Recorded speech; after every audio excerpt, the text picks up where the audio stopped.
हम इंसान इस धरती पर कहां से आए? कैसे थे हम इंसानों के पहले पूर्वज? आखिर इतिहास की वो कौन सी घटना थी जिसने इंसानों को जन्म दिया? इंटेलिजेंस का जन्म कैसे हुआ?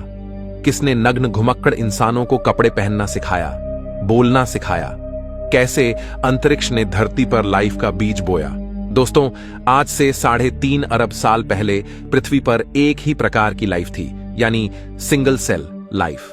लेकिन अरबों सालों के थपेड़े खाते हुए आज करोड़ों स्पीसीज धरती पर मौजूद है। हम इंसान 37 खरब से भी ज्यादा बैक्टीरियाज की कॉलोनी है। लेकिन इन करोड़ों स्पीसीज से अलग है हम इंसान, जिसमें भाषा और संस्कृति भी मौजूद है। ऐसे में इतने कॉम्प्लेक्स इंसान की उत्पत्ति कैसे हुई? वो सब चीजें जो हमें इंसान बनाती है, आखिर कैसे नेचर से हमें मिली? कैसे अरबों साल के विकास क्रम ने जीवन को एक नई दिशा दी? चलिए जानते हैं आज के इस एपिसोड में। हमारी पृथ्वी पर 3.5 अरब साल पहले रहस्यमय ढंग से लाइफ पैदा हुई। उससे पहले पृथ्वी पर लाइफ का कोई नामो निशान नहीं था, यानी इसकी उत्पत्ति से लेकर 1 अरब साल तक पृथ्वी लाइफ से सूनी थी। पृथ्वी पर कॉन्शियसनेस पैदा ही नहीं हुई थी। 1 अरब साल तक पृथ्वी अनकॉन्शियस थी, लेकिन 3.5 अरब साल पहले कुछ ऐसा हुआ जिसने पृथ्वी पर एक ग्रेटेस्ट शो को जन्म दिया।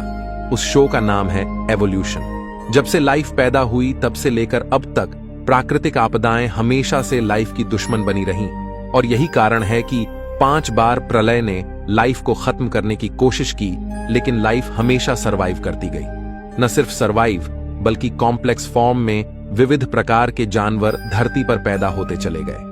शुरुआत में जन्मी सिंगल सेल बैक्टीरिया लाइफ की सबसे सिंपल फॉर्म थी, और धीरे धीरे नेचर ने इसे कॉम्प्लेक्स बनाना शुरू किया। अरबों सालों में लाइफ समुद्र से भूमि पर और भूमि से आसमान में कदम रखने लगी। इन अरबों सालों में इंसान का कोई नामो निशान नहीं था। आज से 65 मिलियन साल पहले डायनासोर्स जैसी प्रजाति का भी अंत हो गया था। डायनासोर्स के युग का अंत होने के बाद अब धरती पर मैमल्स का राज होना बाकी था।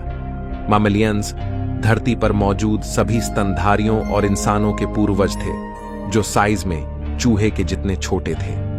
लेकिन नेचुरल सिलेक्शन और एवोल्यूशन के चलते मैमल्स की भी कई अलग अलग प्रजातियां पैदा होने लगी। डायनासोर के मरने के बाद अब धरती मैमल्स के लिए खुला मैदान थी। जो मेमल्स डायनासोर के डर से बिलों में छुप कर रहते थे, वे अब बेखौफ घूम सकते थे। अब वे दिन दहाड़े एक नए एनवायरनमेंट में रहने लगे। अब मैमल्स ने अपनी आजादी का फायदा उठाकर अलग अलग वातावरण में रहना शुरू किया। इस वजह से नेचुरल सिलेक्शन के चलते मैमल्स भी कई प्रकार के जीवों में विकसित होने लगे। लेकिन दोस्तों, डायनासोर अभी पूरी तरह नहीं मरे थे, बल्कि उड़ने वाले डायनासोर की कई प्रजातियां अभी भी सरवाइव कर गई थीं।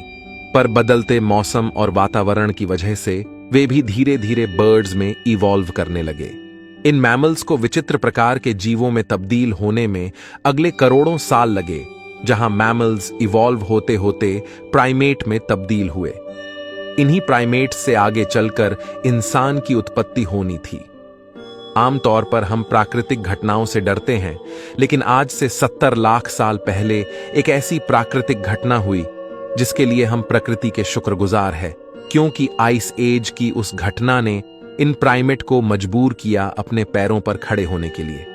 यह पहला कदम था इंसान की उत्पत्ति की ओर। इसी के साथ उस समय अफ्रीका में पैदा हुए ऊंचे ऊंचे पहाड़ों की वजह से अफ्रीका के उमस भरे जंगल धीरे धीरे सूखे और ठंडे पड़ने लगे। ऐसे में पेड़ों पर कूदने फांदने वाले प्राइमेट्स के लिए एक बड़ी परेशानी हो गई। अब बड़े पेड़ों की तादाद कम होने लगी और उनकी जगह घास ने ले ली। अब नेचर के इस खेल ने इन प्राइमेट को मजबूर किया कि वे 2 पैरों पर चले, ताकि वे दूर तक देख पाएं और खाने की तलाश कर पाएं। दोस्तों, इस वजह से जो प्रजाति बंदरों से अलग हुई वो थी होमिनिड्स। यहां से नेचर ने इंसानियत का बीज बोना शुरू कर दिया था, लेकिन इसकी फसल उगने में अगले 70 लाख साल बाकी थे। होमिनिड्स के अलग होने पर सबसे पहले इवॉल्व होने वाली स्पीसीज का नाम था सहेलांथ्रोपस। इन्हें देखकर बंदरों जैसी ही फीलिंग आती थी, लेकिन बदलते एनवायरनमेंट ने इस फीलिंग को भी बदल दिया। अगले कई मिलियन सालों में सहेलांथ्रोपस पेड़ की शाखाओं की तरह अलग अलग ब्रांचेस में इवॉल्व हुए, जैसे आर्डिपिथेक्स, ऑस्ट्रेलोपिथेक्स, पैरांथ्रोप्स और अंत में फाइनली होमो, जो लगभग 24 लाख साल पहले उत्पन्न हुए थे। पर इन मिलियन सालों के विकास क्रम में जीवन के इस पेड़ की बाकी सभी शाखाएं टूट गई यानी एक्सटिंक्ट हो गई, और बची एक शाखा यानी होमो, यानी जिससे हम निकलने वाले थे। समय के साथ इनका दिमाग भी बड़ा हो रहा था। 30 लाख साल पहले ऑस्ट्रेलोपिथेकस ही इंसानों की वो पहली स्पीसीज थी जिसने पत्थरों को काटकर हथियार की तरह इस्तेमाल करना सीखा। इसी वजह से ये शिकार में काफी होशियार थे। मांस खाने की वजह से इन्हें सभी न्यूट्रिएंट्स की पूर्ति होने लगी, और यह एक मुख्य कारण बना इनकी इंटेलिजेंस के बढ़ने का, क्योंकि अब इनके दिमाग का साइज बढ़ने लगा। इस तरह आज से तकरीबन 20 लाख साल पहले होमो जीनस की उत्पत्ति हुई, और इस जीनस की पहली स्पीसी थी होमो हैबिलिस यानी हैंडीमैन, जिसने पत्थर के औजारों को और मॉडिफाई किया। वहीं होमो जीन्स में एक और स्पीसी पैदा हो रही थी, वह थी होमो इरेक्टस, जो आज से करीब 18 लाख साल पहले अस्तित्व में आए। ये वो पहली स्पीसी थी जो 2 पैरों पर सीधा खड़े रह सकती थी। अपने पैरों पर खड़े होकर इसी स्पीसी ने नेचर की जिम्मेदारी को संभाला, और इन्होंने सबसे पहले आग को कंट्रोल करना सीखा। यानी हम कह सकते हैं कि आग का आविष्कार आज से 18 लाख साल पहले हुआ। लेकिन अपने आप आग की खोज कैसे हुई? दोस्तों, वैज्ञानिकों के अनुसार यह संभव हो सकता है कि प्राकृतिक घटनाओं जैसे बिजली कड़कना या सामान्य घटनाएं जैसे चकमक पत्थर का नेचुरली आपस में टकराना, जिसे देखकर एक क्यूरियोसिटी जगे कि आखिर ये नई चीज क्या है। अब दिमाग तो इनका बढ़ ही रहा था, ऐसे में क्यूरियोसिटी भी बढ़ रही थी। होमो इरेक्टस और अन्य प्रजातियों को जानवरों का शिकार करना या उससे बचने के लिए एक नई चीज मिल गई थी, वो थी आग। जानवर जो आग से डरते हैं, और इसके प्रयोग से होमो इरेक्टस को एक एडवांटेज मिला कि वो आग का प्रयोग कर खाना भी पका सकता है और जानवरों को भगा सकता है। पके हुए मांस को खाने से उनका शरीर उसे सही से पचा सकता था। इस वजह से इनका दिमाग और अधिक विकसित होने लगा। अब यही ट्रेंड बाकी होमो स्पीसीज ने भी कॉपी कर लिया और उसे यूज लेने लगे, जिससे बाकी इंसानों की स्पीसी का भी दिमाग विकसित होने लगा।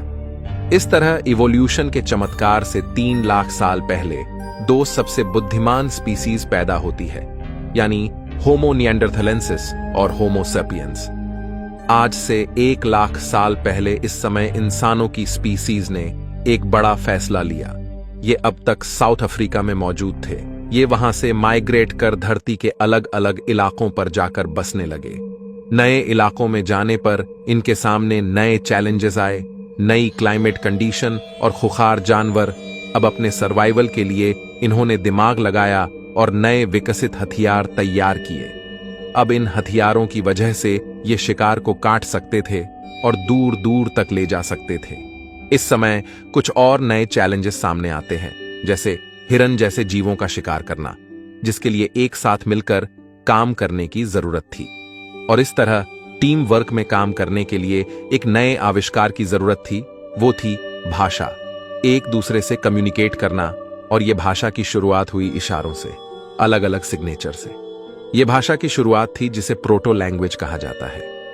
अब लैंग्वेज जैसी एक नई चीज आने से इन ह्यूमंस ने उसका खूब प्रयोग करना शुरू किया।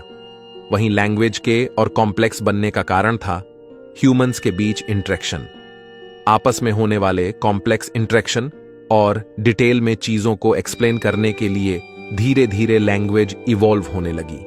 अब इंसान की शरीर की ऊर्जा दिमाग पर अधिक खर्च होने लगी, जिससे इवोल्यूशन दिमाग का हुआ। लैंग्वेज की वजह से ब्रेन के कॉग्निटिव पार्ट ने ग्रो किया। दोस्तों, हो सकता है कि लैंग्वेज की वजह से चुगली करने का आविष्कार भी फीमेल्स ने उसी समय किया होगा। लेकिन दोस्तों, अब तक जो ह्यूमन स्पीसीज नग्न घूमती थीं, आखिर ऐसा क्या हुआ जिस वजह से उन्होंने कपड़े पहनना सीखा? वैज्ञानिकों के अनुसार हमारे प्राचीन इंसानी पूर्वजों के शरीर पर बाल अधिक हुआ करते थे, लेकिन धीरे धीरे उनके फर लूज होने लगे। अब क्लाइमेट चेंज होने की वजह से और माइग्रेशन के कारण ठंडे इलाकों में रहने की वजह से इंसानों ने अपने स्टोन टूल्स का प्रयोग करके, वैज्ञानिकों के अनुसार आज से 1,70,000 साल पहले इंसानों ने कपड़ों का आविष्कार किया। अब इंसानों की स्पीसीज में होमो निएंडरथेल्स और होमो सेपियंस ही बची थीं और वे आइस एज के बर्फीले युग से गुजर रही थीं। और फ्रेंड्स, इस तरह लगातार डेवलप होते होते आज से 30,000 साल पहले होमो सेपियंस और होमो निएंडरथल्स में से एक ही स्पीसीज सरवाइव कर पाई। वो थी हम इंसान, यानी होमो सेपियंस। और वैज्ञानिक पूरी तरह से नहीं जानते कि आखिर क्यों और कैसे होमो निएंडरथालेंसिस विलुप्त हुए। इस वक्त तक आइस एज का युग जारी था, जो आज से 10,000 साल पहले जाके खत्म हुआ। लेकिन मॉडर्न ह्यूमंस किसी तरह हिम युग की कड़कती ठंड को सरवाइव कर गए, पर इधर उधर घूमते रहने की वजह से अब उनके लिए खाने की समस्या होने लगी। इसलिए आज से 10,000 साल पहले एग्रीकल्चर यानी खेती की शुरुआत हुई और अब ह्यूमंस के पास अपनी जिंदगी में काफी फ्री टाइम मिलने लगा, क्योंकि उनकी बेसिक नीड पूरी होने लगी। फिर खाली दिमाग बना शैतान का घर, और हमारे शैतानी दिमाग ने खाली टाइम में कई चीजों का आविष्कार किया, जैसे कि खाने को स्टोर करने के लिए गड्ढे बनाए, जिसके लिए स्पिनिंग व्हील बनाया गया।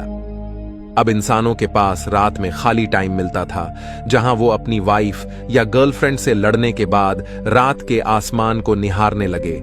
और आज से 2,500 साल पहले एस्ट्रोनॉमी का विकास हुआ।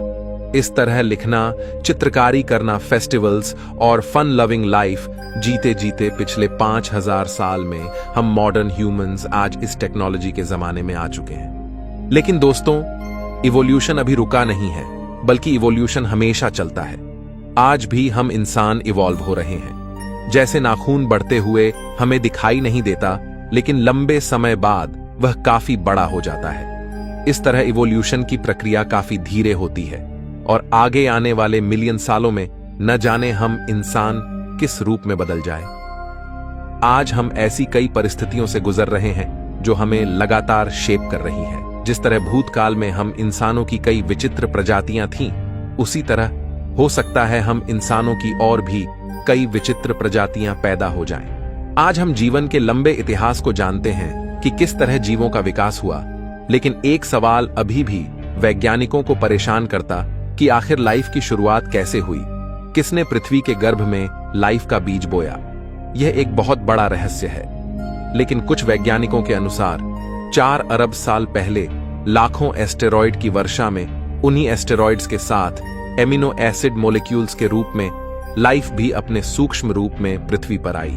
लेकिन अगर यह सच है तो यह सवाल उठता है कि हमारी जैसे ही लाइफ किसी अन्य ग्रह पर भी इन्हीं एमिनो एसिड मॉलिक्यूल्स से क्यों नहीं आ सकती। आखिर आज पृथ्वी पर ही इंसान क्यों है? अन्य ग्रहों पर हमें कोई लाइफ क्यों नहीं मिली? इस बारे में आप क्या सोचते हैं? कमेंट में हमें जरूर बताइए। मैं मिलता हूं आपसे किसी अगले वीडियो में। तब तक के लिए ब्रह्मांड में घूमते रहिए।